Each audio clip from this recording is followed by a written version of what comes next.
Kinumpirma ng pamunuan ng San Beda College na may dalawa pang pinaniniwalaang biktima rin ng hazing na kanila nang hinahanap. Bumuhos naman ang mga kaibigan at kaeskwela ni Reglos sa kanyang burol sa eskwelahan. Nakatutok doon live si Bernadette Reyes. Bernadette.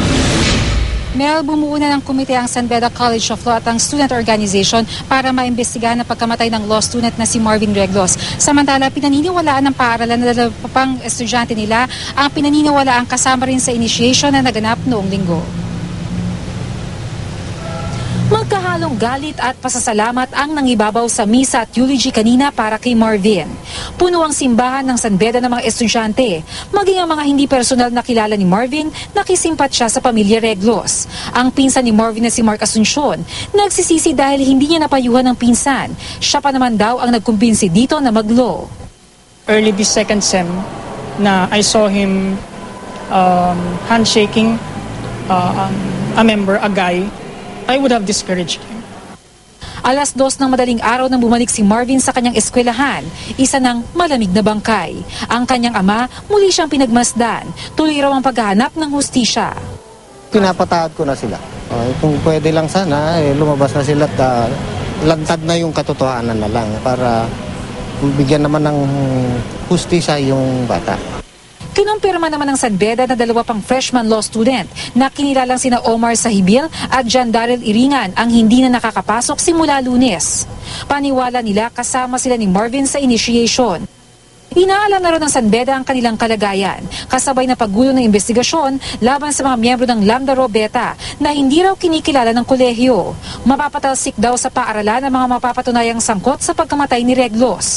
Maging ang mga sumasali sa fraternity o sorority, maaari daw ma-expel. Sinisikap din daw ng paaralan na buwagin na ang mga fraternity at sorority, pero mabalida daw ang mga miyembro ng grupo. Membership in any unrecognized organization that employs violence, intimidation, force in any of its ceremony will be expelled from the school.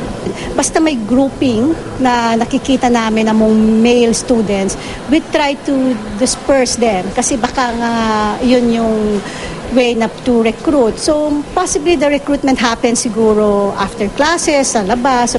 Pinabulaanan din ng kolehiyo ang akusasyon ng Antipolo Police na hindi raw sila nakikipagtulungan sa kaso.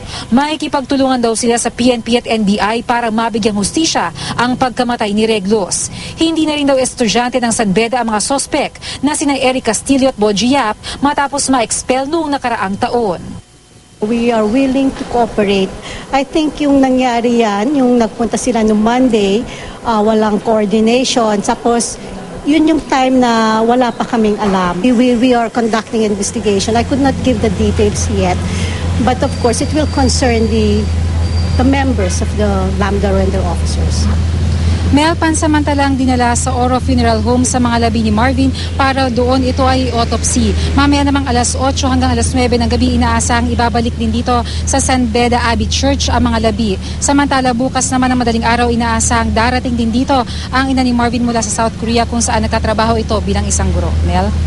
Bernadette, nabanggit mo meron pang dalawang iba pang maaari daw na biktima din ng hazing na ikaw hinahanap na ng San Beda. May detalye ba kaugnay niyang balitang yan, Bernadette?